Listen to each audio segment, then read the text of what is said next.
Hello viewers, সবাইকে নতুন আরেকটি ভিডিওতে স্বাগতম। বন্ধুরা, আজকে আলোচনা করব কিভাবে আপনারা স্ক্রিন রেকর্ড করে আপনার ইউটিউব চ্যানেলে আপলোড দিতে পারেন।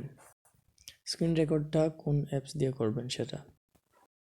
বন্ধুরা, আমি বিগত ভিডিওতে আমি যা বলেছি যে ইউটিউব চ্যানেল তৈরি করার জন্য যে 3টি অ্যাপস প্রয়োজন, এই 3টি অ্যাপস হলেই আপনারা ইউটিউবে কাজ করতে পারবেন এবং এই অ্যাপসটির কী কাজ আমি সেটাও বলেছি। সো আজকে আমি আলোচনা করব স্ক্রিন রেকর্ড এই অ্যাপসটি সম্পর্কে। বন্ধুরা, আপনারা প্লে স্টোর ওপেন করে জাস্ট লিখবেন যে এক্স রেকর্ডের, তারপর এই অ্যাপসটি চলে আসবে। আসার পর আপনারা এই অ্যাপসটা আপনারা ইউজ করতে পারবেন। তো ইনস্টল করার পর ওপেন করবেন। চলুন এটা ওপেন করি। হ্যাঁ, ওপেন করার পর ঠিক এভাবেই আসবে। সেটিংয়ে যাওয়ার পর এখানে দেখবেন রেজুলেশন যদি আপনি যান তাহলে এখানে আপনার ইচ্ছে মতো আপনি বাড়িয়ে কমিয়ে দিতে পারেন। ঠিক আছে, তারপর আপনার হচ্ছে কোয়ালিটিটা অটো দেওয়া আছে, আপনি হাই মিডিয়াম লো দিয়ে দিতে পারেন। তারপর এফপিএস এটাও অটো দেওয়া আছে, আপনি আপনার ফাংশন মতো সব কিছু চেঞ্জ করতে পারেন, এটা হচ্ছে আপনার ইচ্ছে। তারপর ওরিয়েন্টেশনে যদি যাই তাহলে ল্যান্ডস্কেপ অথবা পোর্ট্রেট আপনি কোনটা চান সেটা আপনি দিয়ে দিতে পারেন। তারপর হচ্ছে audio record audio recording internal audio is not allowed by Android, use microphone to record. অর্থাৎ এখানে বলছে যে রেকর্ড করতে ইন্টারনাল রেকর্ড হবে না, অ্যালাউ না অ্যান্ড্রয়েডে, বাট এটা হচ্ছে ইউজ মাইক্রোফোন টু রেকর্ড করার জন্য মাইক্রোফোন ইউজ করতে পারবেন। সো মাইক্রোফোনের বদলে যদি আপনাদের হেডফোন অথবা ইয়ারফোন থাকে তাহলে সেটা দিয়ে আপনারা কাজ চালিয়ে যেতে পারবেন। সো এখানে হচ্ছে যে লোকেশন, আপনি যদি এখানে ক্লিক করার পর আপনি এসডি কার্ড যদি দিতে চান তাহলে এসডি কার্ড অথবা ইন্টারনাল স্টোরেজ থাকবে। তো এই দেখেন এখানে যদি এসডি কার্ড দিতে যাই তাহলে আমি এখানে ওকেতে ক্লিক করে দেবো, কনফার্ম।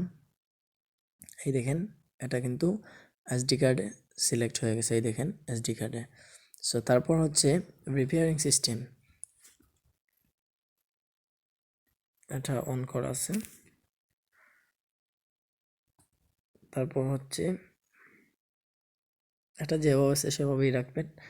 তারপর হচ্ছে অ্যাভয়েড অ্যাবনর্মাল স্টপ, হ্যাঁ, protect apps, turn off the system battery optimization for X recorder to strength stability. তারপর হচ্ছে রেকর্ডিং মোড, নর্মাল মোড, আপনি চাইলে পারফেক্ট মোডও দিয়ে দিতে পারেন। কাউন্টডাউন, যখন ভিডিও অন হবে তখন কিভাবে বুঝবেন, সেক্ষেত্রে আপনি জাস্ট 3 সেকেন্ড দিয়ে দিতে পারেন। আপনি চাইলে এটা অফ করেও দিতে পারেন, ঠিক আছে। আপনি চাইলে 5 সেকেন্ড 10 সেকেন্ডও দিয়ে দিতে পারেন, 3 সেকেন্ডটাই হচ্ছে বেস্ট। আপনি যখন ক্লিক করবেন তখন ভিডিও হবে কখন থেকে, তখন আপনি সেকেন্ডটা দেখলেই তারপর আপনি বুঝতে পারবেন যে আপনার ভিডিওটা চালু হচ্ছে। Pop up windows after taking screenshot, হ্যাঁ, স্ক্রিনশট নেওয়ার পর পপ আপ উইন্ডো আসবে। Hide record window during recording, আপনি এখানে যদি অন করে দেন তাহলে রেকর্ড অপশন যে অপশনটা আছে এটা কিন্তু হাইড হয়ে যাবে যখন রেকর্ড হবে, বা এটা এটা এটা হয়ে যাবে, হাইড হয়ে যাবে। তারপর এটা যদি আমি অন করি তাহলে শেক ফোন তো স্টপ রেকর্ডিং, যখন ফোনটা ধরার পর যখন এভাবে কাঁপাবেন, নাড়া দিবেন, তখন শেক করবেন, তখন রেকর্ডিংটা স্টপ হয়ে যাবে। তারপর keep recording when screen is off, রেকর্ডিংটা চালু থাকবে যখন স্ক্রিনটা অফ হবে তখনও আপনার রেকর্ডিংটা চালু থাকবে। যদি এটা করতে চান তাহলে আপনি অন করে দিয়ে দিতে পারেন। স্ক্রিনশট টুলস, এখন টুলস যদি আমি এখানে ক্লিক করি তাহলে স্ক্রিনশটের যেই অপশনটা এটা এখানে চলে আসবে, আপনি এখানে ক্লিক করবেন আর আপনার স্ক্রিনশটটা হয়ে যাবে। দেখেন, এই দেখেন স্ক্রিনশটটা হয়ে গেছে, ঠিক আছে। আমি এটা ডিলিট করে দিচ্ছি। তারপর এই দেখেন, আমি যদি এখানে এটা অফ করে দিই, ক্যামেরা, যদি আমি এখানে ক্যামেরাতে অন করি, দেখেন অ্যালাউ করে দিবেন। তারপর এই দেখেন স্ক্রিনশট, ক্যামেরা। তো এখানে আপনার ফেসটা রাখতে পারবেন, একসাথে আপনার ফেসটাও থাকলো, তারপর অন্যদিকে আপনার স্ক্রিন রেকর্ডও হলো। এটা খুবই একটা ভালো দিক, আপনি চাইলে এটা ইউজ করতে পারেন। এই অপশনটি খুবই ভালো একটি অপশন।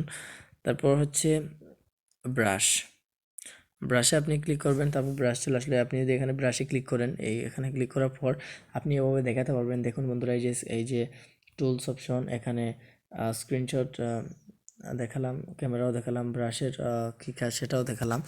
তারপর এখানে ক্রস করে দিতে পারেন, এই যে এখানে ক্রস, সরি, এই যে এখানে ক্রস আছে, এখানে ক্রসে ক্লিক করে দিবেন, তারপর চলে যাবে। তারপর নিচে স্ক্রল করবেন, তারপর এটা আবার এখানে ব্রাশ আবার ক্লিক করবেন, তারপর দেখাবেন এভাবে। দেখেন বন্ধুরা, ল্যাঙ্গুয়েজ এটা অটো দেয়া আছে। তারপর এই দেখেন এটা হচ্ছে অ্যাপসের সেটিং, বাকিগুলা ডিবাগ লগ। তারপর নিচে হচ্ছে শেয়ার, অ্যাপসে আপনি শেয়ার করতে পারেন। ঠিক আছে, তো এগুলোই হচ্ছে বন্ধুরা মোটামুটি আপনার এই অ্যাপসের সেটিং। আপনি জাস্ট এটা ইয়ে করেন, ক্লিক করেন, ক্লিক করার পর সরি এটা ইনস্টল করেন, ইনস্টল করার পর এখানে ক্লিক করবেন জাস্ট সিম্পলি। এখানে ক্লিক করার পর এই অ্যাপসটিতে যখন ক্লিক করি তখন আমি যেভাবে এই অ্যাপসটি ওপেন করে ঢুকেছি, যখন আপনি এখানে ক্লিক করবেন তখনই এই উইন্ডোটা চলে আসবে, এই উইন্ডোটা চলে আসবে এবং এটি এভাবে এই জায়গাটিতে থাকবে। তারপর আপনি এখানে ক্লিক করবেন, এখানে ক্লিক করার পর এই যে অপশনটি থাকবে, এই যে অপশনটি থাকবে রিজিউমের অপশন, এখানে একটা বিন্দুর মতো থাকবে, এখানে আপনি ক্লিক করে আপনার ভিডিওটা স্টার্ট করতে পারবেন। ঠিক এখানে ক্লিক করে এই এই এই বাটনটা এখানে থাকুক বা এখানে থাকুক, এটা কোনো ইট ডাজন্ট ম্যাটার। আপনি এই অ্যাপসটি ডাউনলোড করার পরে এই অ্যাপসটিতে ক্লিক করবেন, ডাবল ক্লিক করে এই অ্যাপসটি ওপেন করবেন। ওপেন করার পর এভাবে উইন্ডোজ একটা আপনার নোটিফিকেশন বারে চলে আসবে এভাবে। তারপর আপনি এই এখানেও ক্লিক করতে পারবেন, এখানে ক্লিক করতে পারেন, অথবা আপনি এখানে এই যে এই অপশনটি আছে এখানে ক্লিক করতে পারেন। ঠিক আছে, এই যেখানে পুশ করব এখানে এখানে বিন্দুর মতো একটা অপশন থাকবে, এখানে আপনারা ক্লিক করে আপনার ভিডিওটা চালু করতে পারেন। তো বন্ধুরা, আশা করি ভিডিওটি ভালো লেগেছে। যদি ভালো লেগে থাকে তাহলে অবশ্যই একটা লাইক দিবেন, এবং আপনি যদি আমার চ্যানেলে নতুন হয়ে থাকেন তাহলে আমার চ্যানেলটি সাবস্ক্রাইব করবেন। আর আপনার বন্ধুদের সাথে ভিডিওটা শেয়ার করার জন্য আপনি ফেসবুকে শেয়ার দিতে পারেন, অথবা যে কোনোভাবে শেয়ার দিতে পারেন। তো বন্ধুরা, দেখা হবে পরবর্তী কোনো ভিডিওতে। সে পর্যন্ত ভালো থাকুন, সুস্থ থাকুন, আল্লাহ হাফিজ।